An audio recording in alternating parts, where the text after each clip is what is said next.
नमस्कार. श्री स्वामी समर्थ. महालक्ष्मी मातेच्या समोर किंवा फोटोच्या समोर किंवा धनलक्ष्मी कुंचनच्या समोर आज आपल्याला असा एक दिवा लावायचा आहे. त्याच्यासाठी तुम्हाला एक नारळ घ्यायचे आहेत आणि त्याला म्हणजे वाढवायचं आहे, म्हणजे फोडायचं आहे.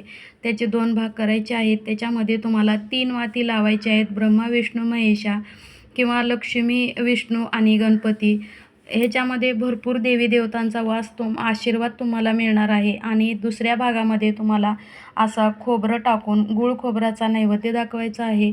एक डिश घ्यायची आहे. डिशमध्ये हळदी कुंकू टाकायचं आहे. त्याच्यामध्ये तांदूळ टाकायचे आहेत. त्याच्यानंतर तुम्हाला वरती हा एक अर्धा भाग नारळाचा ठेवायचा आहे. तूप टाकायचं आहे. हे बघा पूर्ण तूप आहे. आणि त्याच्यानंतर तुम्हाला वाती टाकायची आहेत. आणि जी आपण डिश ठेवलेली आहे त्या डिशला तुम्हाला पूर्ण फुलाने अलंकारित करायचं आहे. अशा प्रकारे तुम्हाला हा आज इच्छापूर्ती दिवा लावायचा आहे. आज संध्याकाळपर्यंत तुम्ही हा कधीही दिवा लावू शकता. हा दिवा खूप प्रभावशाली आहे.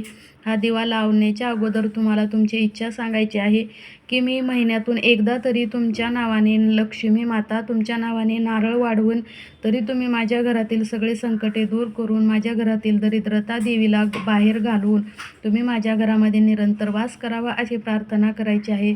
श्री स्वामी समर्थ. जय जय स्वामी.